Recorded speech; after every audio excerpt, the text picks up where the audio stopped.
బాగున్నారా? మరి నేనైతే బాగున్నాను. మీరు కూడా బాగుంటారని ఆశిస్తున్నాను.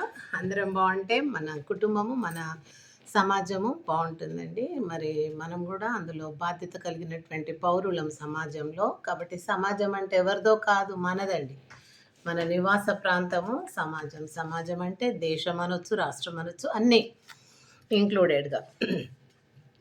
సరే, ఇప్పుడు నా యొక్క ఛానల్ మీకు తెలుసా అండి? సమాజం నాడు నేడు ముచ్చట్లు. అయితే ఆ రోజుల్లో ఎలా ఉండింది, ఇప్పుడు ఎలా అనే ఆ మార్పులనే మనం డిస్కషన్ చేసుకుంటున్నాము ఒక పాఠశాలలో లాగా. మరి అందరూ కూడా మరి సమాజం మీద కూడా దృష్టి పెట్టాలన్నదే నా ఉద్దేశము. మనం ఎన్నో చూస్తుంటాం ఎంటర్టైన్మెంట్ కోసం కానీ, మన ఎంజాయ్, మన సంతోషం కోసం బాధలున్నప్పుడు సీరియల్స్ కానీ అవి ఇవి చూస్తూ ఉంటాం. కానీ సీరియల్స్ మీరు బాగా గమనించండి, నేను కూడా కొంతవరకు స్టార్టింగ్‌లో చూశాను. కానీ సీరియల్స్ అనేటివి ఏమైనా ఏడవడం. మీరు ఒక్క సీరియల్ అన్నా చూడండి, ఏడవకుండా ఏ సీరియల్ అన్నా రాసి, తీసి మన ముందు పెడుతున్నారా? ఆ రోజుల్లో మరి వెనకటి రోజుల్లో సమాజంలో కష్టాలు చేసుకొని బ్రతికేది అది ఒకటే ఉండింది గానీ, ఇప్పుడేమో డబ్బు ఉన్నా గానీ, మరి బంగళాలు, కార్లు ప్రతి ఒక్కరికి అన్నీ అందుబాటులో ఉన్నా గానీ మానవుడు సంతోషంగా లేడండి. ఆ రోజుల్లోనేమో కష్టం ఉన్నప్పుడు కూడా హ్యాపీగా ఉన్నారండి వాళ్ళు. పొలాలలో ఏది పండితే అది తిన్నారు. అంతే, వేరే కోరికలు ఏం లేవు. వాళ్ళ పొలంలో లేకుంటే పక్క పొలంలో పండినోళ్ళ దగ్గర, వీళ్ళ దగ్గర పండినప్పుడు వాళ్ళ అట్లా వస్తు మార్పిడి చేత గాని అలా మరి ఉండేది. కానీ ఇప్పుడైతే అన్నీ ఒకరిని అడగకుండా, ఒకరి హెల్ప్ తీసుకోకుండా మన కుక్ ఐటమ్స్ కానివ్వండి, ఏది గాని వెజిటబుల్స్ ఏవైనా ఎవరిని అడగకుండా డబ్బుంటుంది, కొనుక్కుంటున్నాం, తింటున్నాం. కానీ ఆ రోజుల లోపల మేము చిన్నగున్నప్పుడండి నిజంగా కూరగాయలు ఏమి పెద్దగా ఉండేటివి కాదు. ఒకసారి మీతోని ప్రస్తావించాను. అసలు కాలీఫ్లవర్ అంటే, క్యాబేజ్ అంటే, క్యారోట్ అంటే, బీట్రూట్ అంటే, పచ్చి బఠానీ అంటే, అంటే హైదరాబాద్‌లో ఉన్న వాళ్ళకి దొరికేదేమో తెలుసేమో గానీ మాకైతే తెలియదు. అంగడి రోజు ఆ ఉల్లి పొరక అంటే స్ప్రింగ్ ఆనియను, గోరుచిక్కుడు, బీరకాయ, సోరకాయ, మరి ఇంకా ఇలాంటివే వంకాయ, టమాటా ఇవే ఉండేది. కానీ ఇందాక నేను చెప్పినటువంటివైతే మాకుండేది కాదు. పండ్లు గూడా ఏముండేది గాదు. అందరికి చెలక పొలము, మెట్ట వర్షానికి పండే పొలాలే మాకెక్కువగా ఉండేది. అవి మరి వర్షానికి, మంచుకు బాగా ఇప్పుడు ఈ సీజన్‌లో బీరకాయలు బాగొస్తాయండి. మంచి బీరకాయలు అప్పుడు అవి ఎంత కొన్ని చేదుంటాయి. మనము కోసినప్పుడు కొంచెం ముక్క తిని చూసి పడేయాల చేదుగా ఉంటే. ఒక్క ముక్క, ఒక కాయ చిన్నగా ఉన్నా గూడా కూర అంతా పడేయాల్సొస్తది, చేదుగా ఉండేది. మరి ఆ రోజుల్లో కందులు ఇంట్లోనే, ఉలవలు ఇంట్లోనే. మరి ఆ కందులు గానీ, పెసళ్ళు గానీ, మరి ఏ కూరలలో వేసి వండాలనో అవి బెబ్బర్లు, మరి ఇలా చేసేదండి. మరి ఇగ గోంగూర, ఇవి 2 రకాలు, తెల్లది, ఎర్రది అనేది. మరి ఈ రకంగా పొలాలలో పండింది మాత్రమే తెచ్చుకొని మేము తినేది. కానీ మరి అవి ఎంత రుచిగా ఉండేది. ఇప్పుడు బీరకాయలు అంతంత పొడుగుంటాయి గానీ అసలు టేస్టే ఉండవు.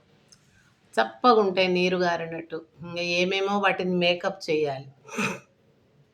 మరి ఆ రోజుల్లో ఇంకా పొలాలల్లో వేయడమే గాకుండా మామూలుగా ల్యాండ్ లార్డ్స్ అయితే పొలాలల్లేసేది.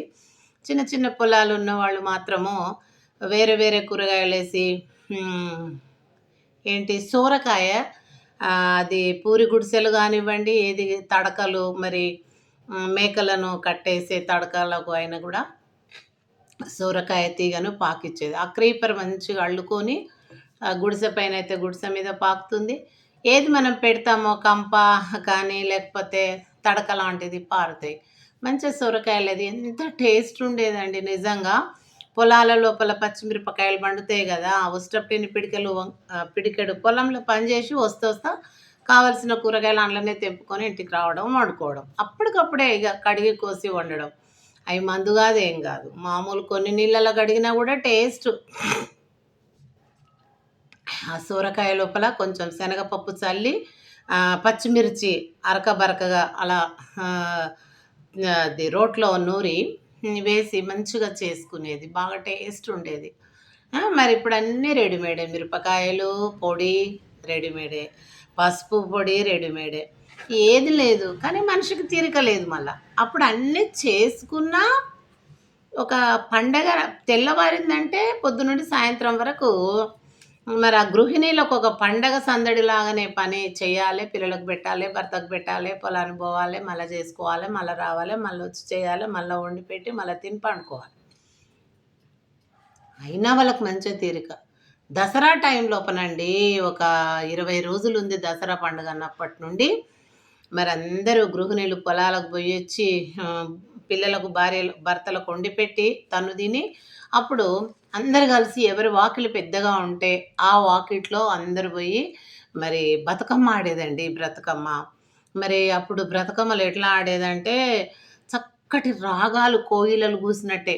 అవి ఎక్కువగా కడతారనమాట. కొన్ని ఎవరన్నా మంచి పనులు చేసి చనిపోతే గానీ, మంచి పనులు చేస్తున్న వాళ్ళు కానీ, లేకపోతే సమాజం కోసం త్యాగం చేసినా గానీ, ఏదైనా ఒక మంచి పని చేసినటువంటి వాళ్ళు ఉంటే వాళ్ళ మీద పాటల రూపంలో కట్టి పాడేవాళ్ళు.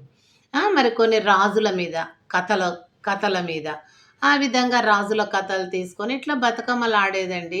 ఎంతవరకు తెలుసా? మిడ్‌నైట్ వరకు 12, 1 గంట వరకు ఆడేది. ఆడిగ మేము పిల్లలం వాళ్ళు బతుకమ్మ ఆడుతుంటే పిల్లలు పక్కన పిల్లల ఆటలు మేము ఆడుకునేది. అలా నాకు కూడా ఆనాటి ఆ పాటలు వస్తాయి. ఇప్పటికి జనపదులు ఎవరైనా పాడుతూ ఉంటే నాకు వెంటనే మైండ్ అక్కడ స్ట్రైక్ అయితది. వినాలి అని. కాబట్టి అటువంటి ఉల్లాసము, ఉత్సాహము, మరి శ్రద్ధ, మరి సంతోషము నిజంగానండి. అంత కష్టజీవులకు కూడా పొద్దుందాకా జేసినాం గదా! ఎవరాడతారు పో అనకపోదురండి. అందరిగా రావా ఆడనీకే రావా ఆడనీకని ఇట్లా పిలుచుకుంటూనే పోయి ఒక చోటనే ఎవరి వాకిలి పెద్దగుంటే అక్కడ అందరూ స్త్రీలు గుమిగూడి ఆడుతా ఉంటే, ఆ పాటలు పాడుతా ఉంటే, వంగి లేస్తూ ఉంటే, అయితే వాళ్ళ భర్తలు కూడా మంచిగా కూర్చొని సినిమాలాగా చూస్తారు. అట్లా అదొక ఆనందమండి. అదొక మరి ఉల్లాసము, ఉత్సాహము, సంతోషము. మరి ఎంత చక్కగా ఎవరి ప్రతిభను వాళ్ళు పాట రూపంలో తీసేది. అంత బాగా మరి అంత మిడ్‌నైట్ వరకు ఆడి ఎవరిళ్ళలోకి వాళ్ళు. మళ్ళా భర్తలు వాళ్ళు కలిసిపోయి ఎప్పుడన్నా భర్తలు రాకపోతే ఎవరికన్నా వీలు కాకపోతే రాకపోతే అందరూ పోయి ఆమెను తోలియడం. అంటే అన్నీ మాకేం భయం ఉండేది కాదు అప్పుడు. దొంగ భయం లేదు.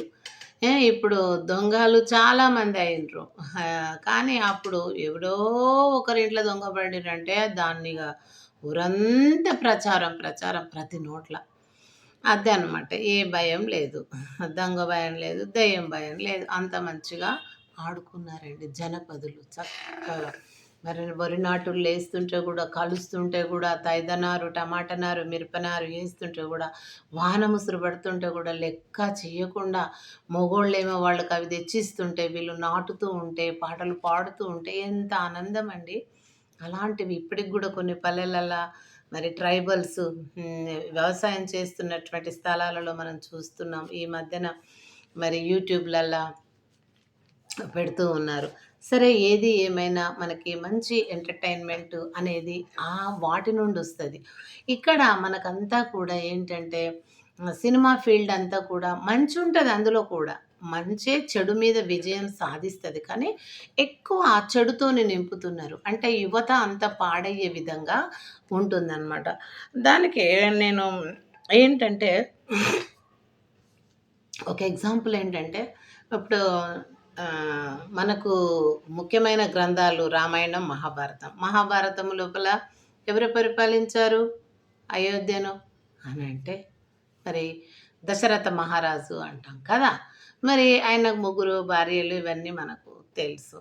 మరి అలాగే ఇక్కడ ధృతరాష్ట్రుడు ఎక్కడ? పాండవులు, కౌరవులు. మరి పాండవుల తండ్రి ధృతరాష్ట్రుడు కదా! రామాయణంలో దశరథ మహారాజు, రాముడు అది వేరు. మహాభారతంలో కౌరవ పాండవులు. కౌరవుల తండ్రి ధృతరాష్ట్రుడు. పుట్టుగుడ్డి ఆయన. అయినప్పటికి కూడా ఆయనకు రాజ్యం అధికారం ఉంది. రాజ్యం చేస్తున్నాడాయన. ఇప్పుడు నాకెందుకు పుట్టి గ్రుడ్డివాడిని అని ఆయన మరి ఆహ్,